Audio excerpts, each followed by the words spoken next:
In this session, I'll be talking about authority, both how we exercise authority and how we experience it, and how certain institutions are set up to give us certain qualities of authority. Nonviolent communication suggests that we get certain things clear when we're in a position of authority or when we're dealing with people in positions of authority. Some very important differentiations. One of these is the difference between respect for authority and fear of authority. Getting these mixed up creates a great deal of pain for people. As I would use these terms, respect for authority involves three ingredients.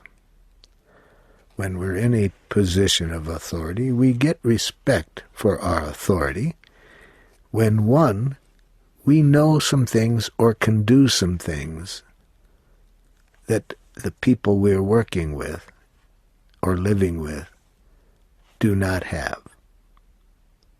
Second, these people see these things that we know or can do. They see them as valuable. They see how these things will enrich their lives. And third, they see us as offering these things which we know that are valuable. We offer, we don't impose them. So respect for authority, as I use the term, is manifest when we know things that people don't know or can do things that they don't know how to do. And they see that these things are very valuable, and they see that these things are being offered to them and not imposed upon them. Then they would have what I call respect for our authority. Now, fear of authority is quite a different thing. That is usually built into the structure of either the family, the school, the business, the government. This structure gives us the right to impose things on people that we can reward or punish to get people to do what we want. So respect for our authority needs to be earned. We need to clearly communicate with people so they can see the value of what we're offering. Another important difference in authority is to know the difference between obedience and willing cooperation. Obedience is maintained when people submit because we have the power to either reward or punish. But willing cooperation only can be received when people feel free from this kind of coercion, and they trust that their needs as human beings are valued. When they feel that, then they are open to whatever authority we have that might be valuable. I was in the airport once in Dallas, Texas, waiting for a plane, and I saw a woman sitting with her 3-year-old child, and he was sitting very quietly right next to her for quite a while. A grandmother-age woman, seeing how the child just sat there and didn't move, said to the mother, "I have never seen such a well-behaved young man before. He just sits there." And the mother had on her lap a ping-pong paddle and a box of crackers. And she said, "I've learned that to get children to do what we would like them to do, you have to have a cracker and a smacker." So this mother was very clear, saying that she was using the kind of authority that I would call fear of authority. She was trying to control through rewards and punishment. If that's what we want when we are in the position of authority, probably the best way we could get training to do that would be to go to a dog obedience school and see how they train dogs. But working with human beings when we're in positions of authority, We want people to do things because they choose to do it, because they see how it will enrich their lives and the lives of others to do it. But that requires a radically different exercise of authority than many of us know how to do. For example, in the family, people often believe that because they are the parent, that it gives them the right to impose their learning on their children. It's their job to make them behave. They haven't learned the lesson that my children taught me, that you can't make anybody do anything. All you can do is make them wish they had. And whenever we do that, they'll make us wish we hadn't made them wish they had. To use punishment and reward to get people to do things is very costly for the organization and for the relationships of people within the organization. One of the ways that nonviolent communication helps people to exercise the quality of authority that gets people to do things willingly, because they see how it's going to enrich their own life and the lives of others to do it. One way is not to see people as titles, but to see people for their humanness, even if they have titles. For example, when I used to teach at a university, I used to find that it was hard to create the quality of connection that I like to have when I'm in a learning or teaching situation. I like to have people connecting with me as a person and sharing with them what's valuable to me. I don't like to be in this position where they see me as this person who's imposing knowledge upon them. So I used to try to figure out, what can I do so that the students will see me as a human being, offering them something that's valuable to me that I hope will be valuable to them? How can we create that quality of connection, even though the institution, the university, makes it a challenge to do so? After working on this for a couple of years, trying different things early in the semester to try to figure out what can I do so that we can get over this culturally learned view of authority as these people who sit in judgment, and it makes it hard to see them as real people. How do I get the students to see my humanness? And I came up with a playful little exercise the very first day that helped a lot. I would come into the class the first day and say, "Hello, my name's Marshall Rosenberg. Before we get started in the course, I'd like to tell you a few things about myself that just might be interesting for you to know." I noticed that as I came in, that several of you were sitting with your legs crossed. And this is embarrassing for me to say this, but in my culture, you show respect for authority by sitting with both feet firmly on the ground. So I wonder if, knowing that, you would be willing to sit with both feet on the ground this semester and not cross your legs. Now, the students looked at me a little strangely. They'd apparently never heard something like this coming from a teacher before. And almost all of them uncrossed their legs. And then I said, "Now quick, before you forget, please write down word for word what you heard me say." A scary percentage of these students heard nothing but an order or a demand. They said, "You said that we had to uncross our legs." And they could hear nothing but an order. They had been in schools or been in families or work situations where the authorities made orders. Other students said, "No, he didn't make a demand. He said it was wrong to have our legs crossed. It was disrespectful." So others heard criticism or judgments coming from me. And I wasn't surprised, because these were graduate students, and they had been trained to hear, coming from authority, demands and criticisms, and hadn't been educated in a way that would help them see the humanness of people with these titles. My favorite student still sat with his legs crossed. And I said to him, "Sir, what did you write down?" He said, "I just wrote down you were nuts." I knew he and I were going to get along real well. Because for learning to take place, I believe it takes place through dialogue, through sharing, not by imposing by authority.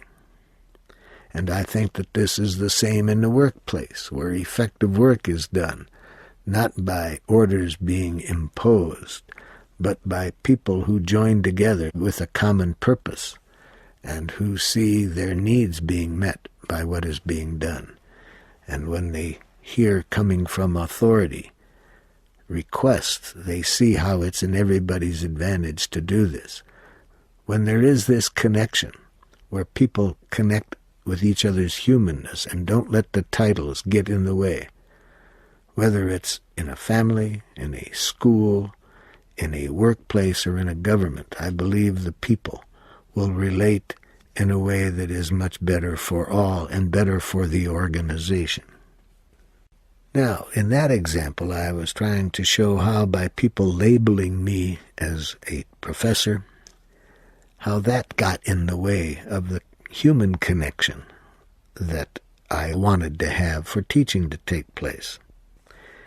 And there's another label that I think gets in the way of quality of connection in the family, and that's when we see people as children rather than as human beings.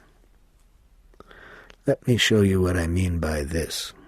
When I work with parents, I have done this exercise. I put one half of the parents in one room and the other half in a different room.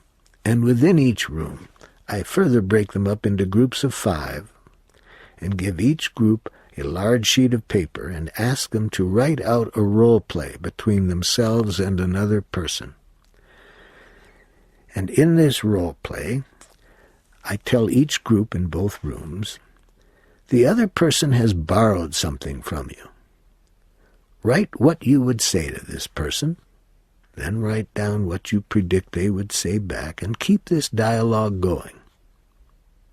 So both groups in both areas have the same situation. How do you communicate with somebody who borrows something but doesn't return it? The only difference is, in one of the groups, I tell them that the other person is one of their neighbors. In the other group, I tell them it's one of their children. When the groups finish with this dialogue, they come in and put it up on the wall so that everybody can see what each of the groups in the different rooms did. And I ask the whole group then, which group showed the most compassion? Now, they still didn't know they were dealing with a different person. They both thought that they had the same situation. And every time I have done this exercise, everybody agreed that the person who was labeled the neighbor got far more respect in the communication than did the child. So when we are in this position of authority called parent, if we don't watch out, we allow our cultural training to lead us to treat this person we label as our child in a way that's far less respectful and caring than people we would label as our neighbors. So when I work with parents, we work at how to see this person that we might see as our child. But when we're talking with them, we want to be sure that the quality of the connection is the same as one would see in our relationship with an adult for whom we had great esteem. Now, of course, our vocabulary may be different. We may have to use different words with somebody who's 3 years old than with 33 years old. But I would hope that we would see the same empathy for this person as we would for an older person. I would hope that we would show the quality of honesty, where we revealed our own feelings and needs and requests, not criticism and demands, whether this person is 3 or 53.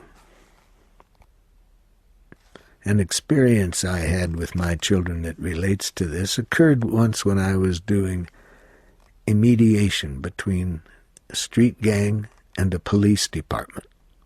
In this conflict, 3 people had been killed, 2 gang members and 1 member of the police department. The members of the police department that I was working with were white, and members of the street gang were black. It was a very tense encounter. There was great stereotypes in the group that made it hard for them to relate as human beings. Instead of being able to see each other as humans, they saw each other by their labels, gang members or police. It was hard to get them to see each other's humanness. I went home from this work, kind of exhausted, and when I got in my back door, my 3 children were fighting. And I said, "Hey, I'm really in a tense mood right now. I really have a need for some relaxation. Could you postpone this war for about another hour?" And my oldest son looked at me and said, "Do you want to talk about it?" I was very touched by his offering this, and what went on in my head is, how cute. But I didn't take his offer seriously because I had him labeled as a child, my child. And then all of a sudden it dawned on me I was doing the same thing to him that I saw going on between the police and the street gang because of the labels they had of each other. They couldn't see each other's humanness. And here I am, the same way of thinking, what is called in the technical language objectifying. Instead of seeing a human being in front of me, I'm seeing a title, my child. Oh, I was so glad this came to me so quickly because when I said, yes, I would like to talk about it. And he and my other 2 children followed me into the living room, and I poured out the pain that I was feeling to see people treating each other this way, that they couldn't see each other's humanness. I think I talked for 45 minutes, and the 3 children, then aged 4, 5, and 8 or 9, they all just listened very empathically. And after that time, I just felt wonderful. And I recall we turned on the stereo and we danced together. So when we are in these positions labeled authority, within families, within schools, within business place, it's very easy, if we don't watch out, to lose connection with our own humanness and the humanness of others. And we see people as titles. I had a next-door neighbor who was an executive of a brewery. And when I would usually see him, it would be over the backyard fence, and I would greet him and say hi, and he would speak to me, "Hey, what's going on, man?" Something like that. And he was usually dressed in the summer in a pair of shorts and in a T-shirt, and a very easy person to connect with, to enjoy. And over the time we started to talk, and he found out the kind of work that I did, he said, I think our brewery could use this kind of training. How about coming down to my office and we'll talk further about you doing some training? I went down to his office. It was a large office because he had a high position. And rather quickly when I went into his office, it was as though he was a different person. Instead of greeting me in the way he usually did, he was very formal, and I really had trouble imagining this was the same person I had known for about a year. He looked different, he talked different, it was a whole different person. So institutions can have this effect on us if we don't watch out when we are in these institutions and we have these titles. If we don't watch out, we give the institution the power to turn us into something other than what we are as a human being. We become the label.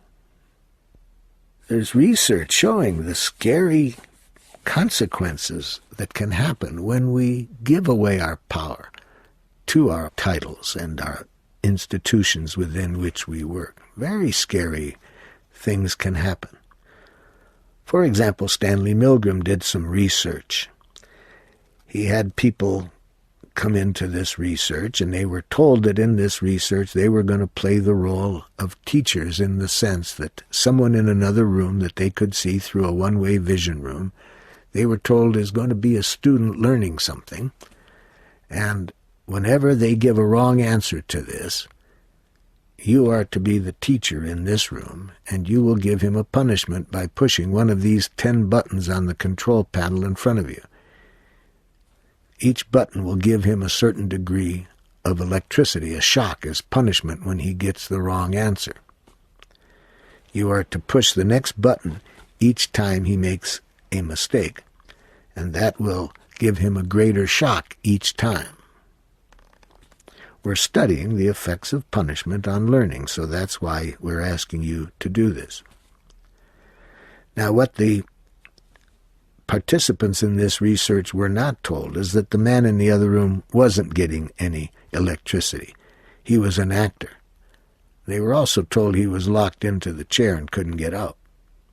So the person in the other room, in answer to a question, makes a mistake, and they push button 1, and the person in the other room, the actor, jumps and says, "Ouch, that hurt. I didn't know this was going to hurt so much." Then another question came, and then he gave another wrong answer, and then the people who were participants in the research pushed the next button. By the 3rd or 4th button, the man in the other room was crying. Later he was begging, "Please don't push anymore. This hurts so terribly." The last button was underneath it, clearly marked possibly lethal. And still more than half of the people in the research pushed this button. Milgram's research showed that when people are in this role of teacher and they see themselves as told within this institution called a university that this is their job to push the button, even though some of the people were crying, they felt so terrible about what they were doing, they continued to do it because in this research experiment they had the label teacher, and the institution told them to give punishment to people who made mistakes. How scary. And there's other research that shows that college students brought into a situation where they are told they are prison guards, and other students are in the role of prisoners in their rooms, locked in rooms.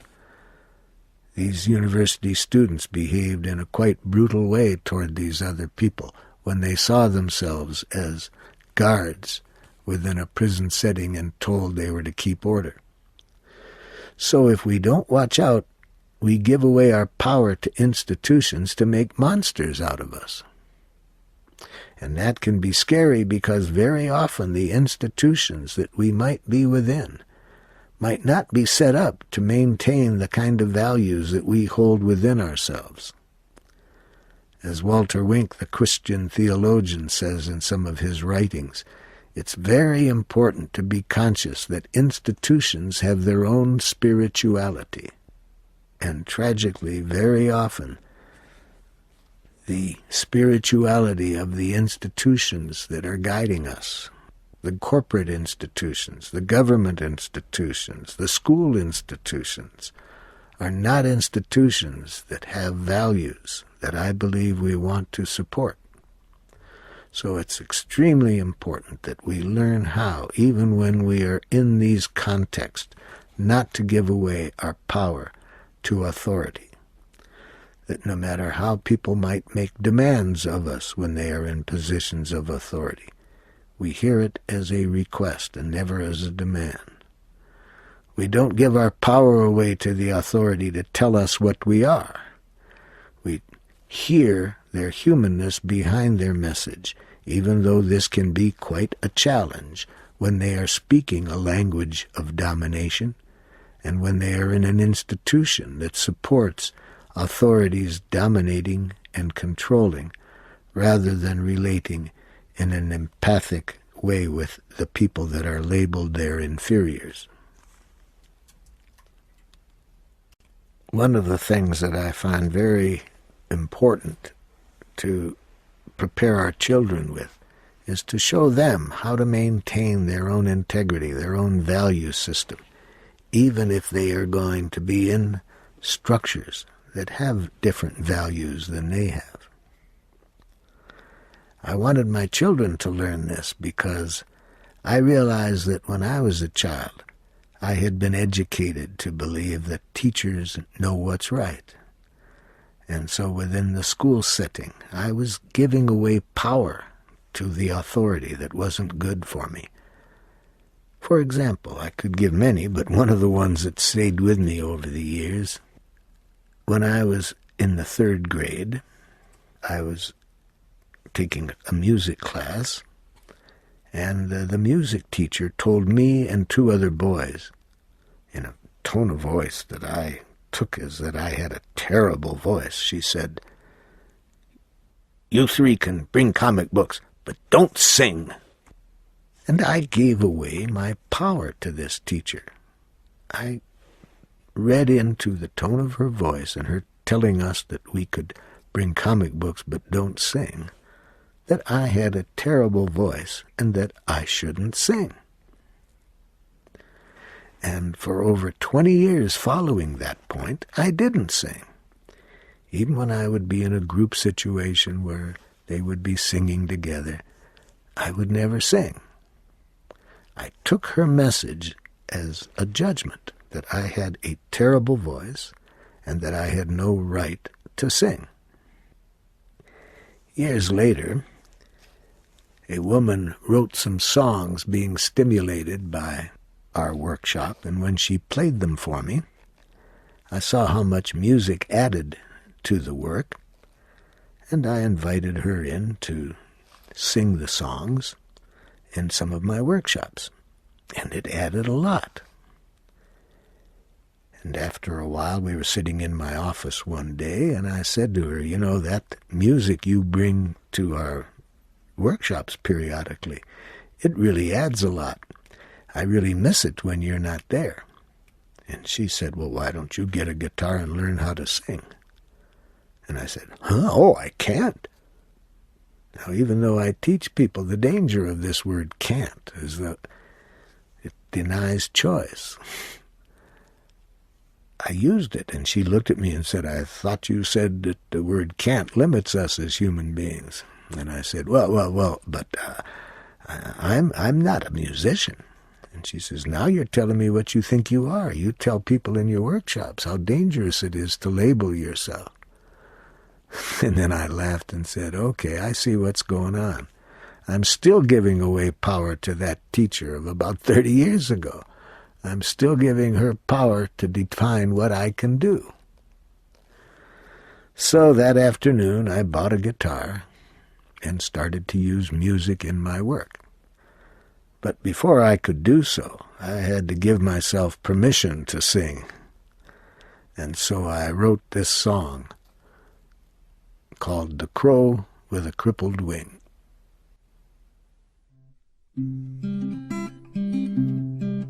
Though I play guitar like my fingers are stone and my voice is miles off key, I remind myself, hey, it's okay to sing the song stirring in me, because I believe everyone has a right to dance and sing, even if you move and sound like a crow with a crippled wing. Crows! Caw, caw, caw, caw, caw, caw, caw, caw, caw, caw, caw.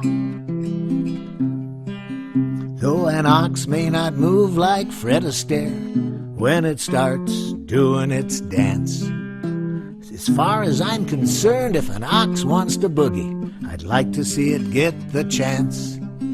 'Cause I believe everyone has a right to dance and sing, even if you move and sound like a crow with a crippled wing. Crows! Caw, caw, caw, caw, caw, caw, caw, caw, caw, caw, caw. Well, having learned that experience of how I had given up my authority to teachers to define what I can do and what I am, I certainly was conscious then that every chance I got, whenever I was in an institutional structure, I certainly didn't want to give away my power to the authorities. I wanted to be respectful to what they had to offer, but I wanted to be sure that I never gave up what I can be or can do or what I am to the people in authority diagnosing me. And I wanted to be sure my children learned this too, not to give up their power, not to give up who they are no matter what institutions they were in. Now this was particularly difficult for me to get across to my daughter because she was very caring toward everybody.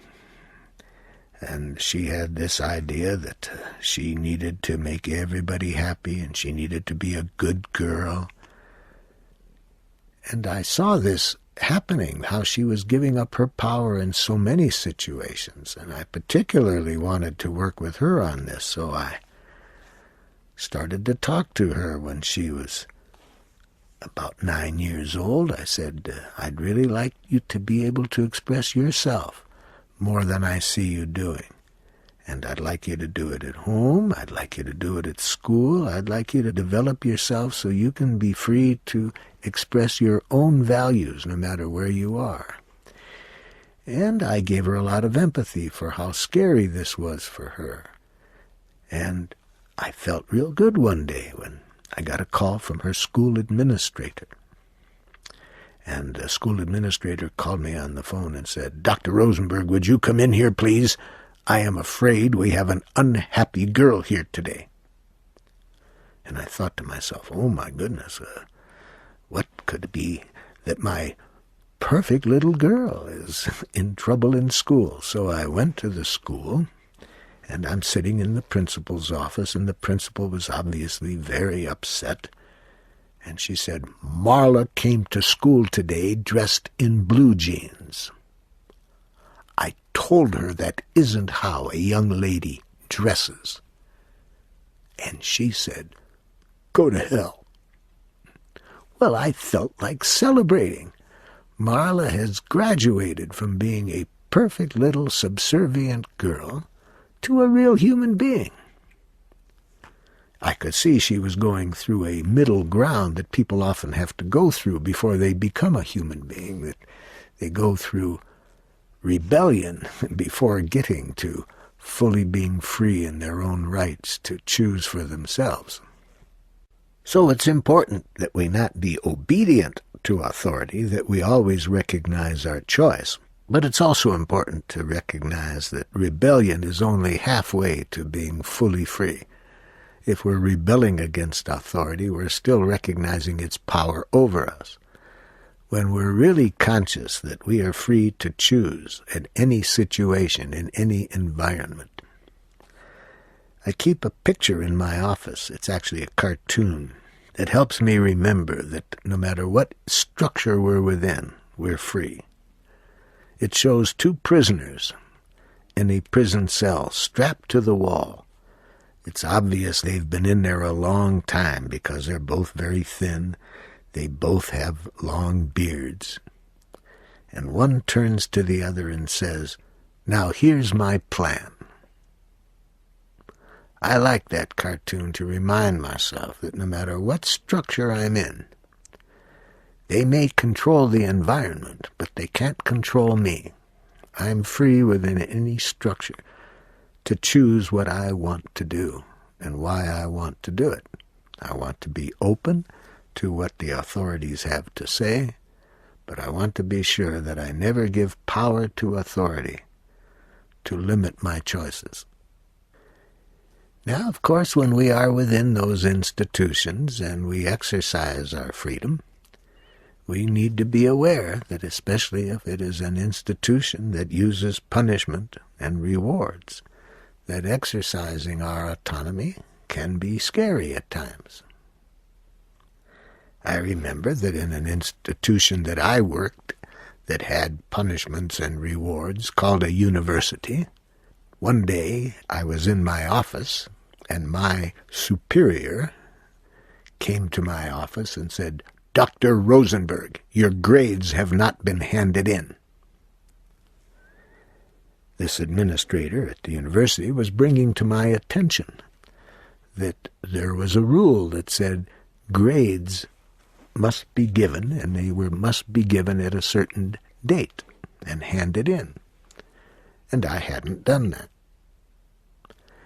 And so when he said, your grades haven't been handed in, I thought I'd bring a little light to it. And I said, you're very perceptive. He didn't like my sense of humor, and he got even more annoyed. And he said, I'm repeating myself. Your grades have not been handed in. And I said, I'm choosing not to give grades. And he said, you have to give grades. I said, I'm choosing not to give grades. See, it wasn't easy for him to be conscious that just because there are rules and that say you have to do things, he was stuck thinking you have to do it. And I'm trying to tell him that for various reasons I'm choosing to do something else. He said, why aren't you handing in your grades? I said I did write the second day of the semester a letter to the dean, telling the dean why I would choose another form of evaluation other than grades. In that letter that I sent to him, I told him that I've noticed from past research here at the college that minority students get 80% of failing grades. They're 50% of the population. I would not want to participate in any evaluation system that discriminates on the basis of race, culture, level of income of parents. So that's one of the reasons. Another reason is I'm aware of research that shows that grades contain almost no reliability about what this person really knows. Two students can get the same grade from two different teachers in the same subject. You don't know that those students have learned the same thing or can do the same things. And also, grades lead students to learn to get rewards, the reward of grades. I only want my students to do things if they see how it's going to enrich their life. What I will do is give a very clear statement, measurable statement of what the students can do at the end of the semester that they weren't able to do at the beginning. I put all of that in a letter to the dean and said I'd be glad to talk about this if he had some concerns, but I haven't heard from him. But does that answer your question of why I'm choosing to do something else other than give grades?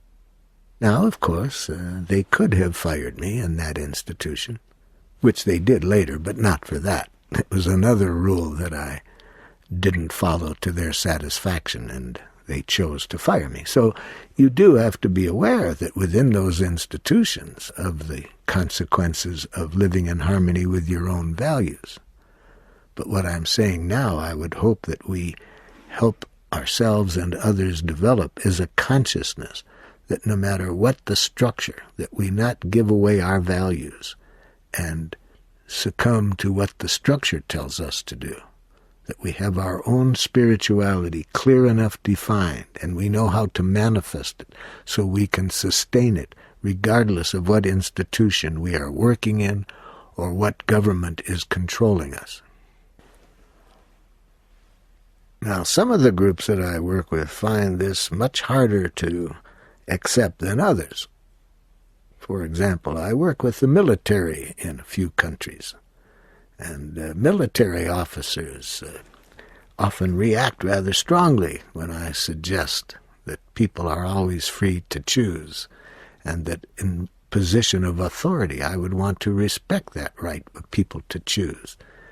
And that my experience has been that when they see that I respect their right, they are far more open to whatever I have to say that might be of value than if I use a language that implies they have no choice but to do what I tell them to do. And very often this is strongly disagreed with. They tell me that these people have no choice. They have to do what I tell them. And yet the same people will also ask me a while later, what do you do when you tell somebody to do things and they don't do it? So it's hard for people in those positions to become conscious that you can't control people. You can control the environment, but you cannot control people. And when we are in a position of authority, it is not our objective to control people. It is to offer people what we have to offer from our position of authority, but not to impose it. In many of the institutions in which I work, when people do have themselves labeled as boss or as director or manager, they really have an image that such people have to be beyond having any feelings. They have a real fear in many of the institutions in which I work that you can't express feelings. People don't care for your feelings within this institutions. It's all about profit. They don't care what you feel. It's what you produce. Now, of course, when people live within those structures, work within them 8 hours a day, that really has an impact on them. And sadly, when they go home, they often carry that same consciousness from the institution to their home place, so that they're not able to really share with the people they're the closest with their emotions. One corporation in the United States asked me to do special training where I would first work with the wives of top executives, and then I would work with the top executives. And when I worked with the wives, a constant theme was how sad they were that they didn't have more emotional contact with their husbands.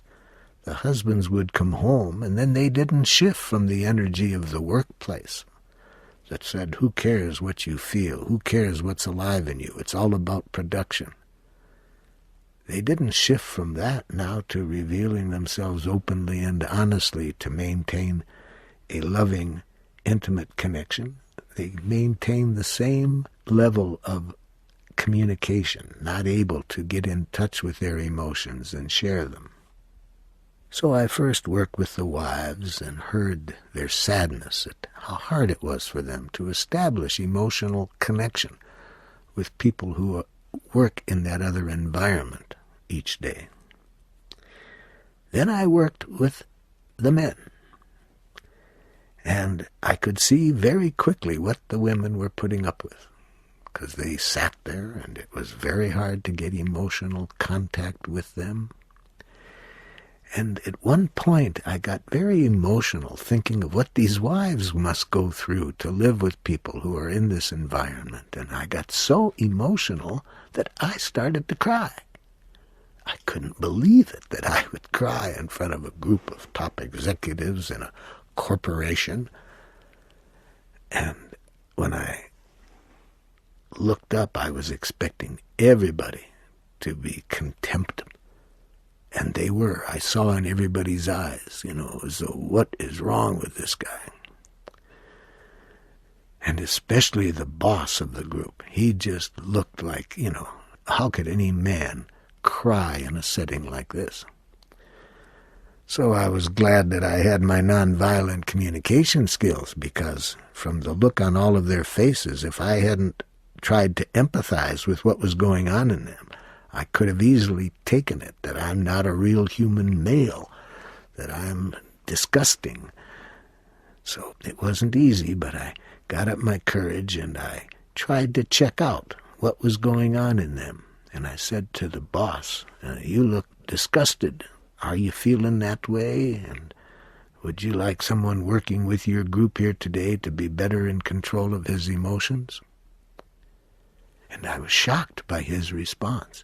He said, No, I wasn't disgusted. I was just thinking how my wife wishes I could cry. I'm going through a divorce right now. This is the reason. My wife says that living with me is like living with a rock.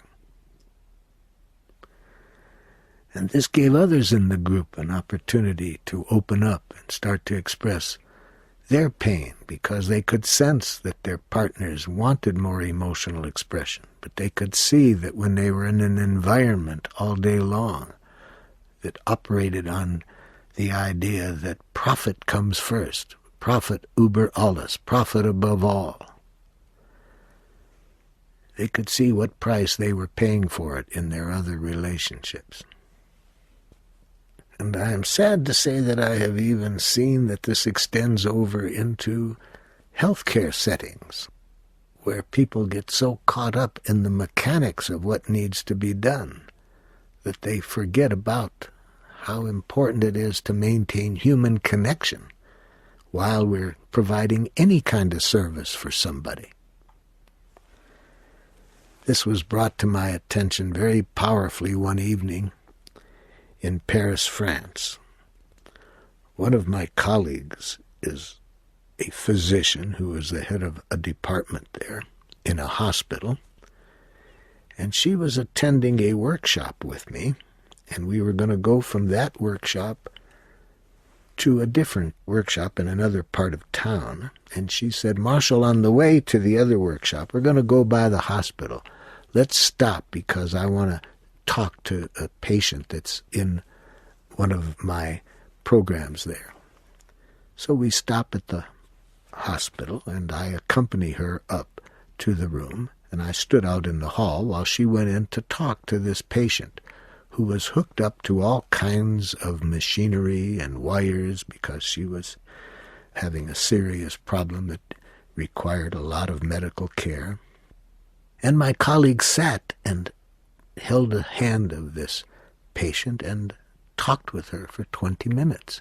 And meanwhile, I was getting nervous because we had another workshop to do. And anyway, after the time, my colleague came out very annoyed, and she said, "You see the woman in that room? Did you see all that equipment she was hooked up to?" I said, yes. She said, "Do you know that woman has been in there for 6 hours and nobody has talked to her in that time?" Can you imagine a place that can be so skilled at knowing, what equipment is necessary, but they don't know that people need human contact? So many institutions that I work in have a value system that disconnects people from the humanness of themselves and of the people with whom they work, that get so caught up in productivity, which is important, but they get so caught up in the productivity that they lose connection with human relationships.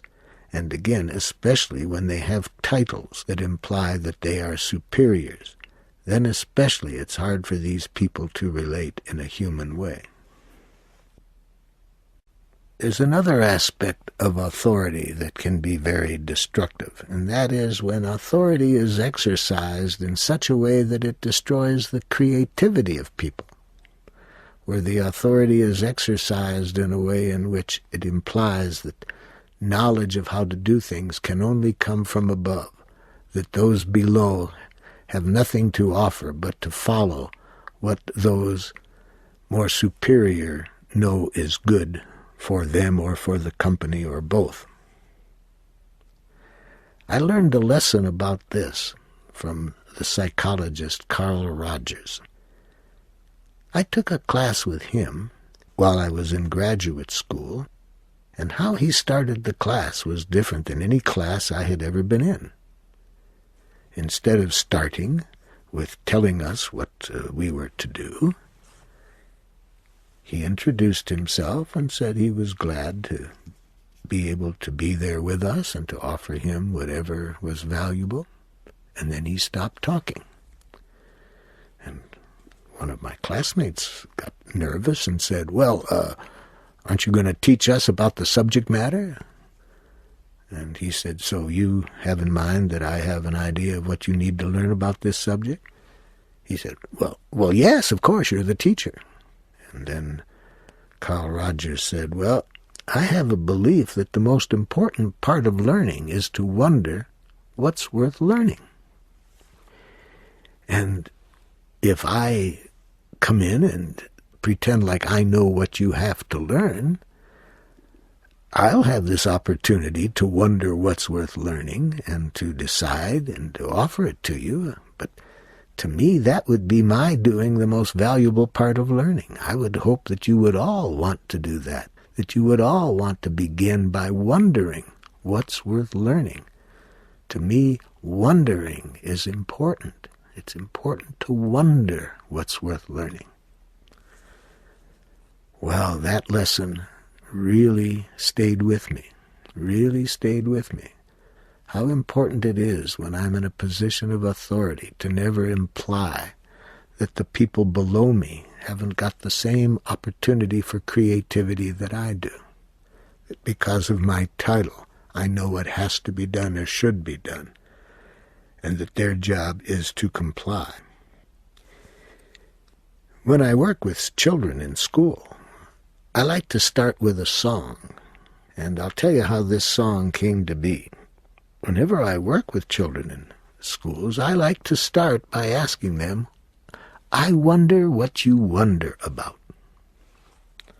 And when I ask this to children age 6 in the schools, their creativity is very alive, and it's clear they've been doing a lot of wondering. And they will tell me what they're wondering about very quickly. And then, after school, I go over what I did with the students, with the teachers, and I begin with the teachers the same way I did with the students. I say, I wonder what you wonder about. But what a different reaction I get from the teachers than from the students. Instead of the immediate expression of the creativity that was going on in them that I got with the students, with the teachers I get silence. And then I say, I wonder what happens to us between the time when we're 6 years old and now. You saw how the students reacted today when I asked them what they wonder about. I wonder what happens to us. Then typically one of the teachers might say, I was afraid what I was wondering about might sound stupid. Another might say, I was afraid what I was wondering about was abnormal. And I said, so that's what happens to us. We work and get educated in institutions where our capacity to wonder, to be creative, is dulled because the institution is structured in such a way that the authority knows what's right, what we have to do, and our creativity and wondering gets lost. One day when I asked this of 6-year-olds, I was accompanied by a woman who writes music, and she used to love to go with me to schools when I would ask children this question of what do you wonder about. And she kept a little book which she wrote it all down because she decided she'd like to write a song one day about what these children answered when I asked them, what do you wonder about? So this one day she was with me, and I said to the students, I wonder what you wonder about. And it was very clear that this one 6-year-old young man had been wondering about something for quite some time, because he immediately said, I wonder why my puppy won't eat green Jell-O with grapefruit in it. And my friend used that as the stimulus for her to write the song she wanted to write. And she went home and she wrote the following song. And all of the lines in this song came directly from the children, except for about 4 lines, which she added for purposes of rhyme. I wonder.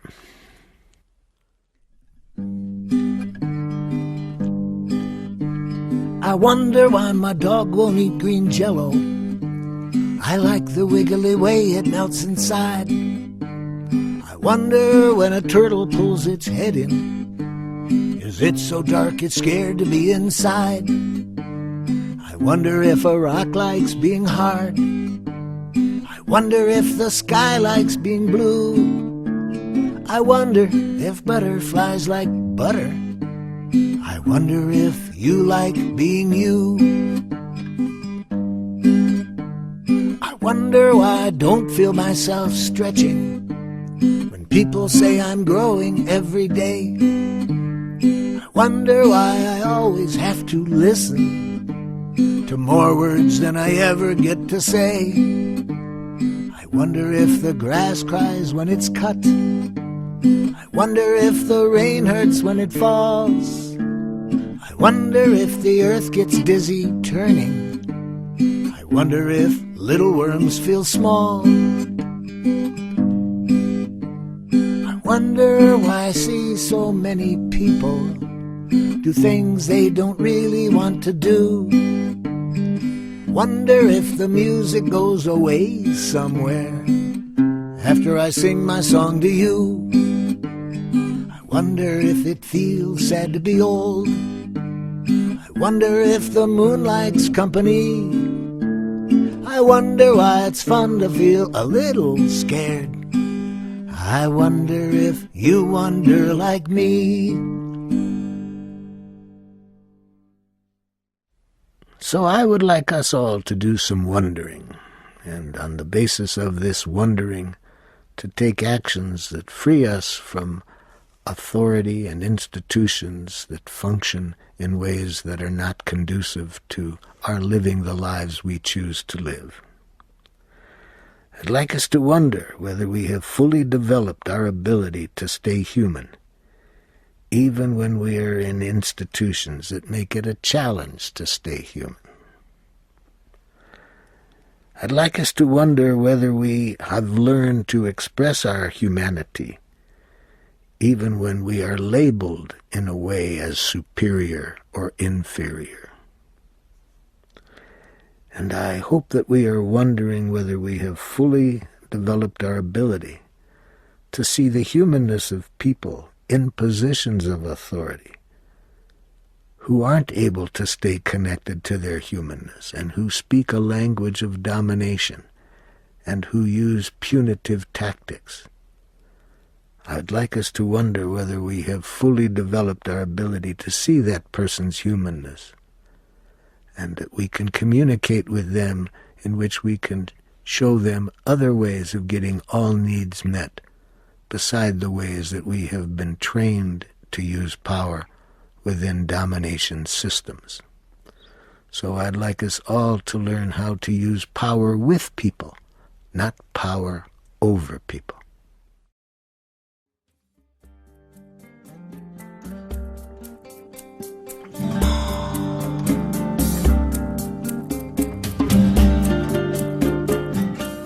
This concludes Session 6 of the Nonviolent Communication Training course with Marshall Rosenberg. Our program continues with Session 7.